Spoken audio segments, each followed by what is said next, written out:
आता याच्यामध्ये काही इतर मागण्या आहेत ज्यांना मी या परिवाराला भेटलो, कपूरच्या परिवाराला मी भेटू शकलो नाही, पण शांभवी पाठक यांच्या परिवाराला मी भेटलो. त्यांची एक व्यक्तिगत मागणी आहे जी सत्तेतले लोकच पूर्ण करू शकतील. कृपा करून त्या पाठक परिवाराला सत्तेतल्या काही लोकांना थोडा वेळ काढून त्यांना भेटणं महत्वाचं आहे. त्यांची मागणी समजून घेण्यासारखी आहे आणि दिल्ली गव्हर्नमेंटच्या माध्यमातून त्यांची ती मागणी पूर्ण होऊ शकते. म्हणून मी आपल्या माध्यमातून त्या लोकांना जे सत्तेत आहेत त्यांना विनंती करतो. विदीप जाधव यांच्या मुलांचं शिक्षणाची जबाबदारी आम्ही घेतली, तो विषय तिथं संपलेला आहे. पण त्याच्याचबरोबर त्यांच्या पत्नी या ठाणे महानगरपालिकेमध्ये कॉन्ट्रॅक्टवर काम करतात. एकनाथ शिंदे साहेबांना आम्ही भेटूच, पण या प्रेस कॉन्फरन्सच्या माध्यमातून त्यांच्या नेत्यांना आणि एकनाथ शिंदे साहेबांना आणि श्रीकांतभाऊ शिंदेंना मी विनंती करतो की त्यांना परमनंट जर आपल्याला करता आलं या संवेदनशील विषयाच्या माध्यमातून ते फार महत्वाचं त्या ठिकाणी ठरू शकतो. पिंकी माळी यांचा भाऊ यांना कॉन्ट्रॅक्टवर आम्हाला एका ठिकाणी नोकरी देता आली, जेवढं जमलं तेवढं, पण शेवटी तिचा याच्यामध्ये त्या ठिकाणी अपघात झालेला. ती आज त्या परिवाराबरोबर नाही. त्या परिवाराला आर्थिक दृष्टिकोनातून सबलीकरण करण्याचा फार मोठा वाटा त्या मुलीचा होता, युवतीचा होता. ती आज त्या परिवाराबरोबर नाही. त्या मुलाला परमनंट जर काय करता आलं, चांगला पगार जर तिथं देता आला तर त्या बाबतीत सुद्धा तिथं विचार करण्यात यावा. कारण पिंकी माळींना शिकवण्यासाठी त्या टॅक्सी चालक वडिलांनी मुलगी असली तरी 50-60 लाख रुपये खर्च करून तिला शिकवण्याचा प्रयत्न केला आणि शिकवलं सुद्धा. पण दुर्दैवाने ही घटना त्या ठिकाणी घडली. त्यामुळे त्या परिवाराला सुद्धा मदत त्या ठिकाणी करण्याची जरूरत आहे. त्याच्याचबरोबर नंतर आम्ही अधिवेशनामध्ये विषय मांडूच. अजितदादांची नावं कुठल्या कुठल्या वास्तूला, कुठल्या कुठल्या गोष्टींना त्या ठिकाणी दिली जावीत, ह्या आमच्या मागण्या येत्या काळामध्ये त्या ठिकाणी असतील. पुढे आणि जस्टिस फॉर अजितदादा हॅशटॅग या पद्धतीने अख्खा महाराष्ट्र विचारतोय काय खरं घडलं 28 तारखेला, 28 तारखेच्या आधी. पण जे 28 तारखेला घात का अपघात जो घडला त्याच्यामुळे सर्व महाराष्ट्रातले सामान्य लोक आज चिंतेत आहेत आणि आज एवढा मोठा नेता आपल्यातून गेला तर आपलं उद्या कसं व्हायचं असा प्रश्न त्यांना तिथं पडलेला आहे. पण जस्टिस फॉर अजितदादा या पद्धतीने आम्ही सर्वजण आणि शुभचिंतक असे अनेक जण आम्ही सगळेजण मिळून या विषयासाठी, या इन्व्हेस्टिगेशनसाठी, हे इन्व्हेस्टिगेशन योग्य पद्धतीने व्हावं आणि आयुष्याच्या आमच्या स्वतःच्या शेवटच्या काळामध्ये जेव्हा आम्ही या विषयाकडे लक्ष देऊ तेव्हा आम्हाला कुठेतरी एक समाधान असेल की अजितदादांच्या घात का अपघाताच्या बाबतीत योग्य असं इन्व्हेस्टिगेशन व्हावं. यासाठी महाराष्ट्राच्या जनतेने, पत्रकारांनी आणि माझ्यासारख्या एक सामान्य कार्यकर्त्याने सुद्धा यासाठी पुढावा घेतला.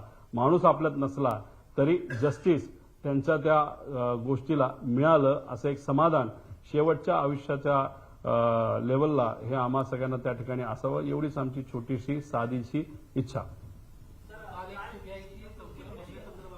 हिंदीमध्ये नंतर बोलू का? बरं ठीक. हिंदीचं काय करू? हिंदी नंतर घेतो. नको नको.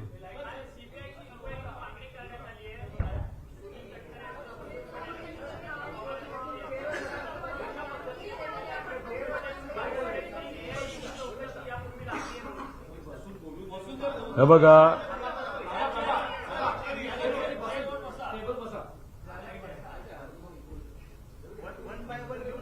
वन बाय वन घ्या. 1 तास विचारतो, विचारा, मला काय नाही.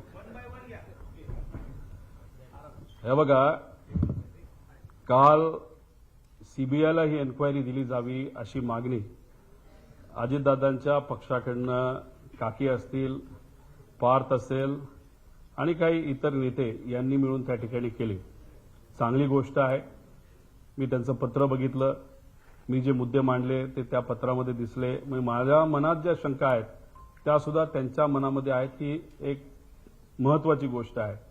फक्त विषय एवढाच आहे, 20 दिवसानंतर हे पत्र जर त्या ठिकाणी दिलं जात असेल तर थोडा उशीर झाला, काय हरकत नाही. आणि दुःखात पक्ष असेल, आमदारांशी बोलायचं असेल, पदाधिकाऱ्यांशी बोलायचं असेल, सगळ्यांशी बोलूनच त्यांनी त्या ठिकाणी तो निर्णय घेतला. पण या 20 दिवसामध्ये इन्व्हेस्टिगेशन ज्या पद्धतीने व्हायला पाहिजे ते दुर्दैवाने त्या ठिकाणी न झाल्यामुळे कागदांमध्ये हेराफेरी झाली असावी असं माझं मत आहे. ठीक आहे, आम्ही सत्तेत नसताना एवढं लढतोय, त्यांनी काल पत्र दिलं असेल त्याचा फायदा नक्कीच त्या ठिकाणी होईल. देवेंद्र फडणवीस साहेब सुद्धा लगेचच्या लगेच सीबीआयला परवानगी देतील. सीआयडी पण इन्व्हेस्टिगेशन करेल, सीबीआय सुद्धा इन्व्हेस्टिगेशन करेल. डीजीसीए पण इन्व्हेस्टिगेशन करेल आणि बाहेरून एखादी एजन्सी ही घ्यावीच लागेल, एखादी नाही 2 एजन्स्या, आणि त्याला कंट्रोलिंग एक प्रमुख बॉडी असावी असं आमचं मत आहे.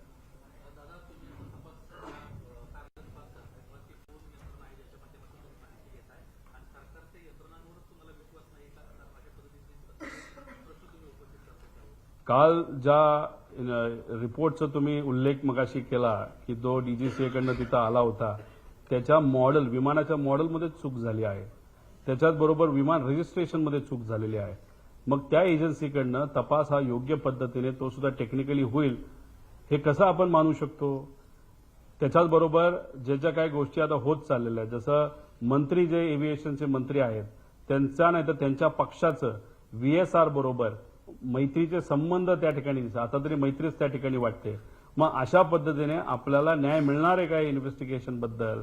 आणि ज्या पद्धतीने इन्व्हेस्टिगेशन चालली, म्हणजे सीआयडीचा अजूनपर्यंत रिपोर्ट आला नाही, प्रिलिमिनरी रिपोर्ट आतापर्यंत यायला पाहिजे तो अजूनपर्यंत मिळाला नाही, मग का उशीर लावला जातोय. आणि हे करत असताना मालकच अमेरिकेत जाऊन जर बसत असेल तर शंका घेण्यासारखंच आहे. आणि आम्ही कुठून कशी माहिती काढली, आम्ही पण आमचे सोर्सेस त्या ठिकाणी ठेवलेत. आमच्याकडे पण ज्या माहिती आहेत त्या सुद्धा आम्ही काय आमच्याच घरी नाही तर ऑफिसमध्ये ठेवतो असं नाही, आम्ही 4-5 लोकांकडे त्या ठिकाणी ठेवत असतो. आणि माझ्याबरोबर जी टीम करते त्यांना सुद्धा माहित नाही की आम्ही ते कुठे ठेवत असतो. आणि फक्त ही अर्धवट आतापर्यंत आलेली ही अर्धी माहिती आहे. माझ्याकडे अजून बरीच माहिती आहे जी डिटेलमध्ये आहे, ती माहिती उद्या परवा आम्ही आणू शकतो. फक्त आमची इच्छा आहे की आम्ही एवढं प्रेझेंटेशन केल्यानंतर इन्व्हेस्टिगेशन सुद्धा तेवढंच खोलात त्या ठिकाणी गेलं पाहिजे. पण आता हे सरकार इन्व्हेस्टिगेशन करते नाही करतं मला माहित नाही, पण लोकांनी आपापल्या लेवलला इन्व्हेस्टिगेशन त्या ठिकाणी सुरू केलेलं आहे. त्याच्याच बरोबर काही तज्ज्ञांनी सुरू केलेलं, मराठी मीडियाली सुद्धा आणि हिंदी मीडियाली सुद्धा याच्यामध्ये खूप मनापासून लक्ष घातलेलं, त्यांचे सुद्धा मी आभार व्यक्त करतो.